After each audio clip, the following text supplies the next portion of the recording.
Бұл Тимур жастайынан ата-анасынан ерте айырылған. Сондықтан өз күнін өзі көріп, оң мен солды өзі білетін еді.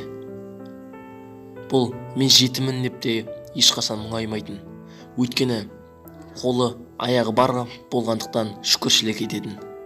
Оның ұнататын жұмыстарының бірі автокөліктерді жөндеу болатын. Бұл әлгі Тимурдың тұрақтап күн көретін үйі еді. Бірақ бұл жерде адамдар лашық немесе кедейлер тұратын жер деп кемсітетін еді.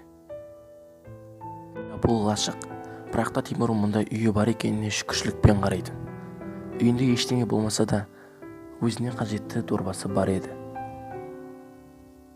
Ол осы дорбасымен көптеген жұмыс атқаратын. Күнделікті дорбасын алып, нан тауып отырған жұмысына аттанатын.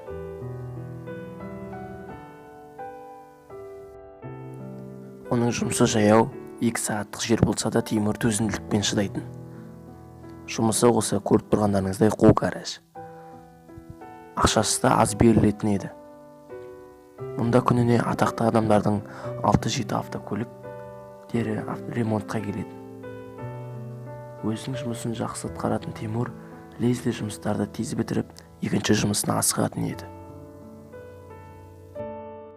Ал екінші жұмысы жанармай бекеті. Ол жұмысы көлік жөндеу орталығының жақын маңайында еді. Жанармай бекеті, яғни бензин құйылатын жер. Тимур бірінші жұмыстан шаршаса да, өзінің екінші жұмысын жақсы атқаратын еді. Бұл жаңадан ашылайын деп жатқан керемет мейрамханалардың бірі. Мұнда жол бойына өтіп бара жатқан жолаушыларға арналған және өте жақсы жағдайда қызмет көрсетілетін мейрамханалардың бірі болып табылады. Тимур содан соң өзінің армандаған автомагазиніне келіп жетеді. Мұнда өзінің жұмысы мен үйінің арасында жүретін керемет нөр бір мотоциклді армандап сатып алғысы келіп жүреді.